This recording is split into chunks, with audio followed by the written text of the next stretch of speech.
I want to encourage you today, if you've ever been through a divorce and you're still lost and still picking up the shreds, that all hope is not gone. If you are currently going through a divorce, I promise you, there is life after this. It's time to exhale and be motivated. And it's Blue Couch. Yeah. Hello, everyone, to all of you, Annie's crew. Welcome back to Annie's Blue Couch. Thank you so much for taking the time to sit down with me today. Now, before we get into today's conversation, I want to remind you to please like, subscribe. Don't forget to turn on the notification bell. And as always, please do me a huge favor and share this video with at least 2 of your friends.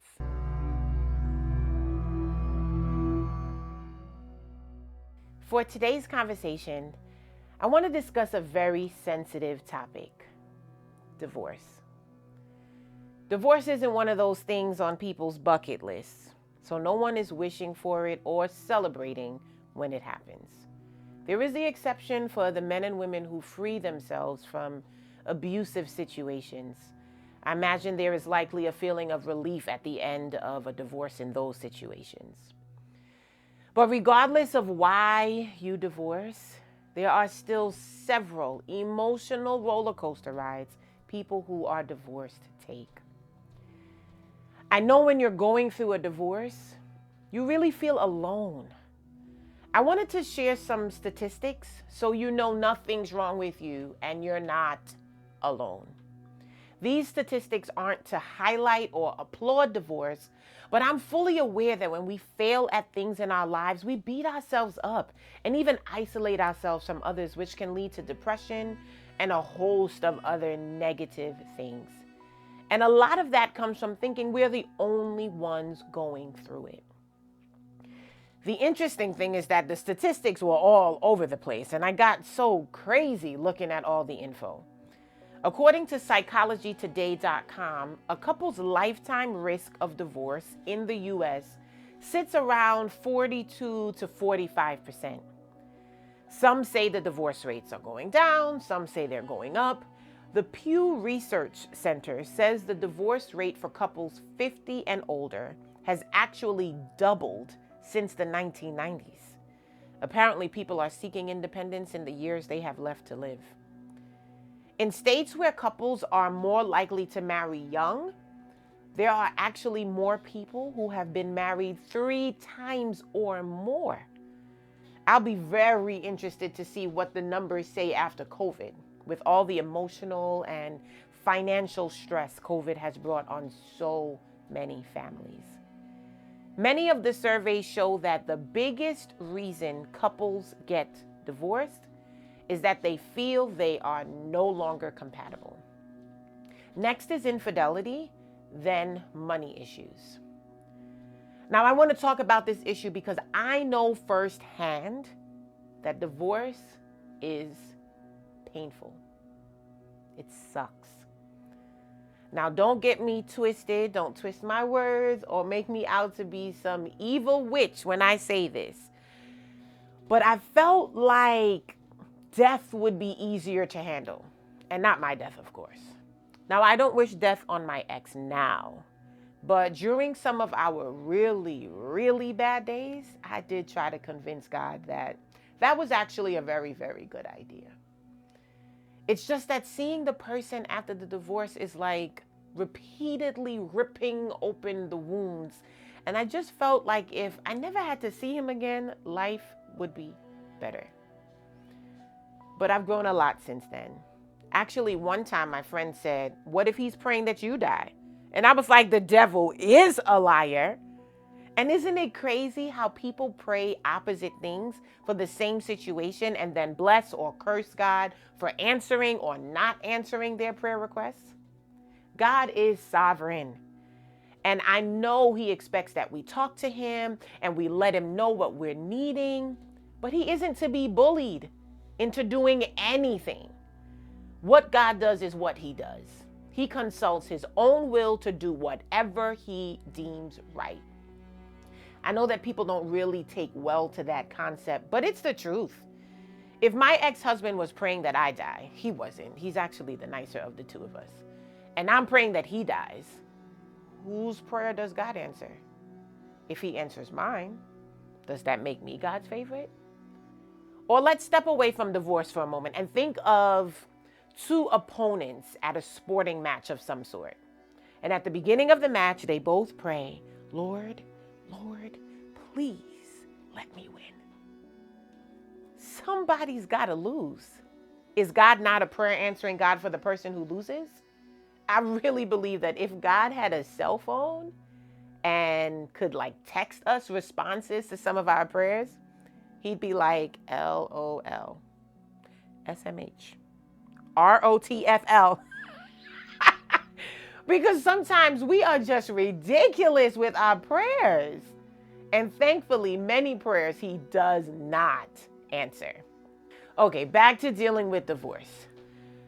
I got divorced about 4 years ago, and maybe about 2 years before that, my ex and I officially separated.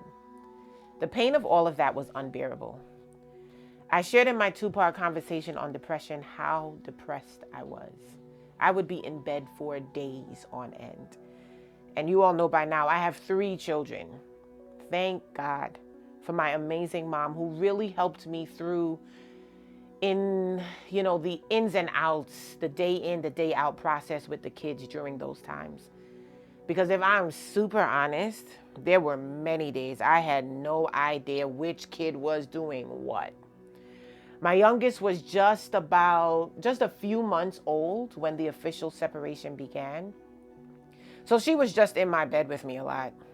Needless to say, it was a very, very tough time. And if you are going through a divorce right now, I know that it is a very, very tough time. And there was even an unspoken pressure from the church to not fail at marriage. I actually took a break from ministry during the beginning stages of my divorce and just really tried to get a grip on life again. I knew my ex-husband was leaving. It's not like I came home one day and he was gone. He told me he was, and a few months after letting me know, he left. But no matter how much I thought I prepared for that, nothing could have prepared me for the whirlwind of emotions that I would have to deal with. And there's a whirlwind of emotions that you have to deal with if you are going through a divorce right now. I know that many women, and men too, quite frankly, deal with divorce and the pain of divorce privately. Women especially, because many of them lean so much into their spouses for support, end up feeling hopeless because they have no idea what to do now that they are alone. Children, when children are involved, are confused, lost, angry, and so many other things all at once. After you've knitted 2 lives together to the point where you can't find the seam lines, divorce is like attaching each side to Mack trucks and telling the drivers, go. You are ripped to shreds. You don't even have 2 halves. You just have shreds. And now what? So many people end their lives, and I'm not one to lean into suicide per se, but I certainly have had thoughts that not only should he die, as I said earlier, but that it would just be better if I were dead. Listen, I want to encourage you today. If you've ever been through a divorce and you're still lost and still picking up the shreds, that all hope is not gone. If you are currently going through a divorce, I promise you, there is life after this. I want to give you a few steps for you to take to help you get through the emotional, psychological, physical aspects of this time of pain in your life. Now, these steps are not a magic potion. You'll have to repeat them over and over. You may need to stay on one step for a minute before moving on to the other. These steps are what I took. And honestly, sometimes I still have to go back and take them when I get into dark places, because it doesn't just go away. And especially when you have kids like I do, it just doesn't go away. So let's get into the steps. Step number 1, feel the pain. Allow yourself to feel it. Don't deny the pain. Don't pretend you're all good. Don't put on a happy face in front of the world and then go home and drink yourself to death or cry yourself to sleep every night. Now, that isn't to say just go around telling everyone, and every time someone says, "How are you?" you give them a 2-hour breakdown of all your pain. But just be honest with yourself. Be honest about how you are feeling and allow yourself to feel it. Step number 2, find someone to talk to. You can never go wrong with a mental health professional, a psychologist, a counselor, a life coach. And that option of going with a professional is my number 1 choice here. I know there's sometimes a negative stigma with seeing a professional counselor, but I saw one. I saw several, actually. I had one with my kids, and I had one I saw on my own. I had 2 that I saw on my own. And more recently, about a year or so ago, when I was ready for it, I saw a counselor with my ex-husband on co-parenting. So I'm a professional advocate. I know there's also a myth that seeing a professional will make you bankrupt because they are so expensive. But do some research. Your current employer may have counselors linked to your place of employment that are at a very low cost or even completely free to you, because your benefits package may cover the cost. Do not sit in silence, not figuring out your options when it comes to talking to a professional. We spend a lot of money on all sorts of things. Hair, makeup, shoes, nails, you name it, we spend money on it. Your mental health is so important, and you should never be afraid to spend money on maintaining your sanity. Now, you may also have a friend or even a relative that you can trust to talk to. I have some guidelines here, though. You have to be careful. The thing with professionals, or the benefit with a professional, is they let you talk. And oftentimes, they don't know you or the person that you're talking about. They're not going to join in on the bashing of your ex. They're not going to make you feel worse by highlighting what they saw and what they knew about them before y'all even got together. So what you say to them has no impact per se on your relationship with them, and definitely not on the relationship with your ex. But if you choose a friend or relative to talk to, choose wisely. You're likely to say some crazy things, especially at the beginning of the divorce. And you don't want, after you've gotten those things off your chest, to find out that you've now poisoned that friend or relative, or that you've damaged the perception of your ex in their eyes. I know it's hard to think about caring about that in your moment of hurt, but really, try to use some restraint there. Listen, I know it feels good to unleash the beast, and you should. Just be careful who you choose to unleash with. They have to be mature enough to handle the information. They have to be wise enough to decipher truth from pain. And let me just say that your truth is real in the moment. I could probably do a whole other video on truth versus truth. There's a difference between the truth you feel and the truth that's real. Because Lord knows pain distorts truth. So find someone to talk to. I recommend a professional, but if you do choose a friend or family member, choose wisely. Now, step number 3, take a social media break. This is one of those steps that maybe if I was doing this video 10 or 15 years ago, I wouldn't have to include it. But today, this is an absolute necessity. Take a break from Facebook and Instagram and Twitter and Pinterest, and just shut that stuff off for a moment. For one, you know, when you buy a new car, you start seeing it everywhere. Like before you got it, you never saw that car. But as soon as you buy it, you notice there's one like on every other block. You do not need to find someone just as mad, just as hurt, just as disappointed as you. And you will. You also don't need to see every happy, smiling, madly in love couple who shares every 13 seconds a different post why they have the best husband or wife in the world. So take a break. You don't need that right now.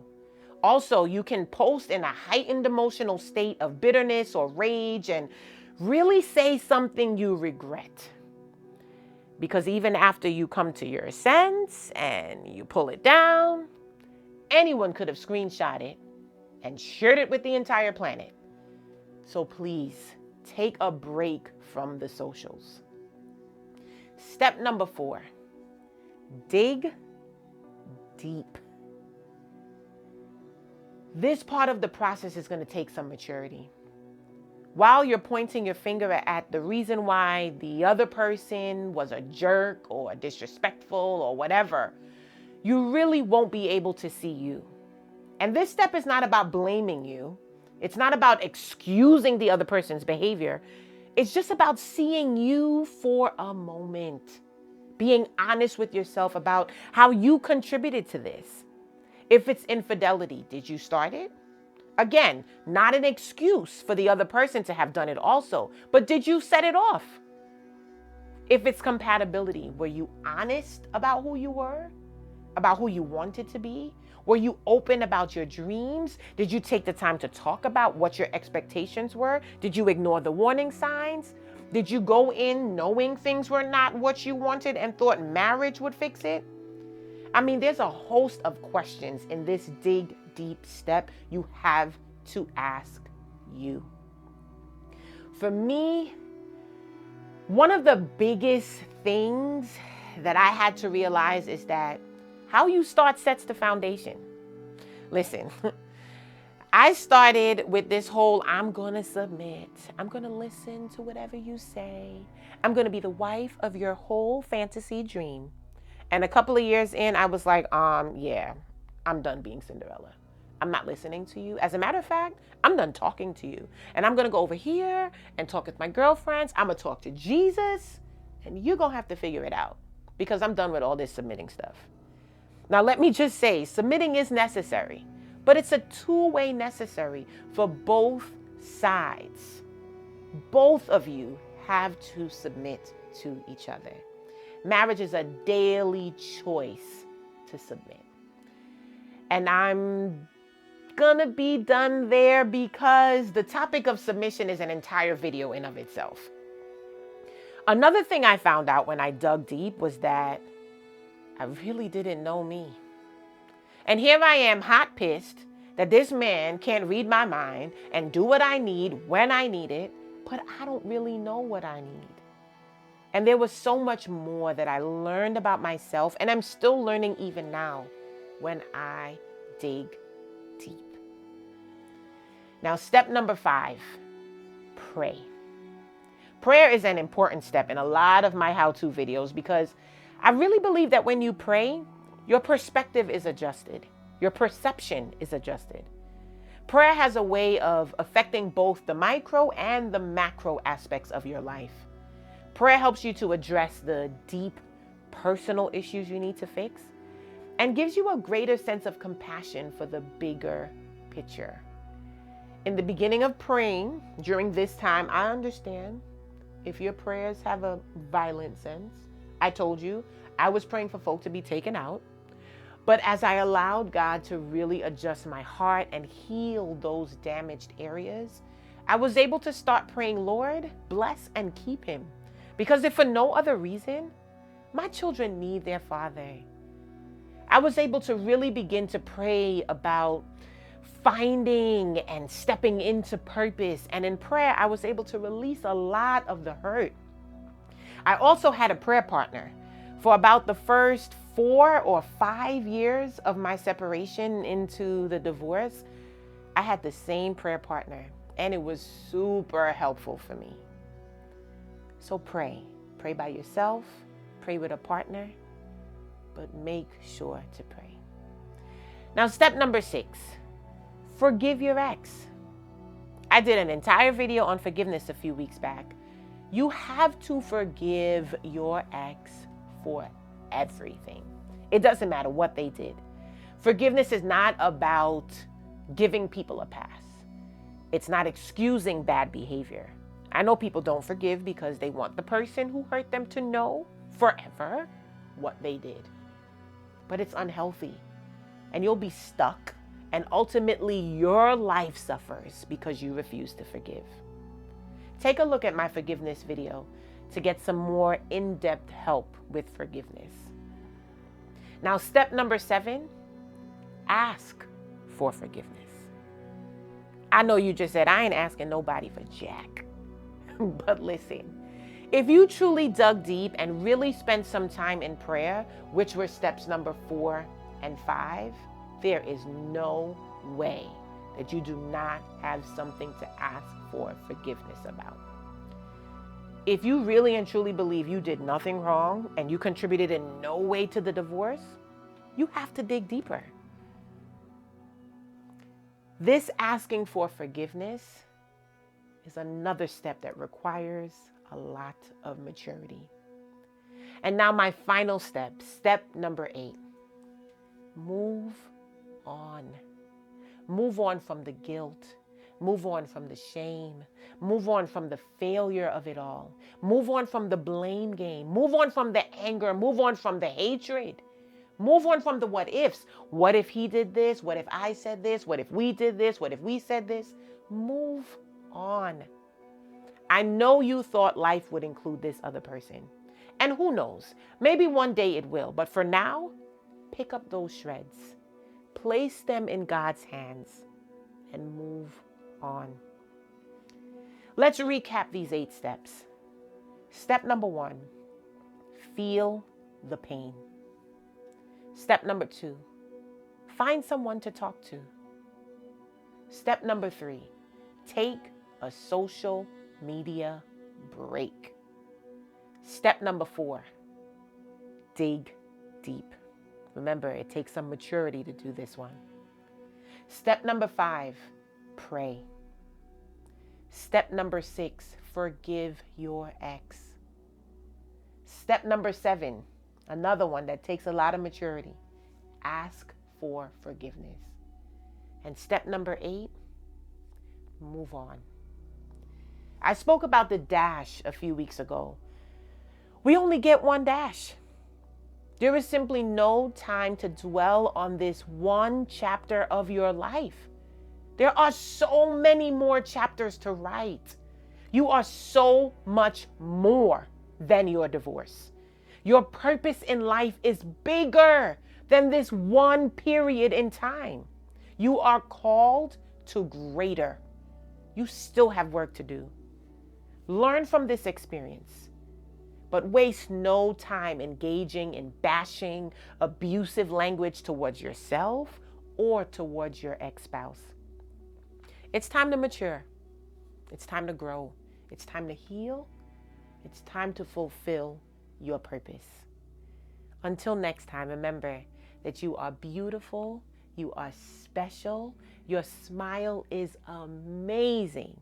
And don't let anyone or anything, even divorce, ever make you feel less than who and what God has designed you to be. Annie's crew, you are fearfully and wonderfully made. Bye for now. Annie's Blue Couch.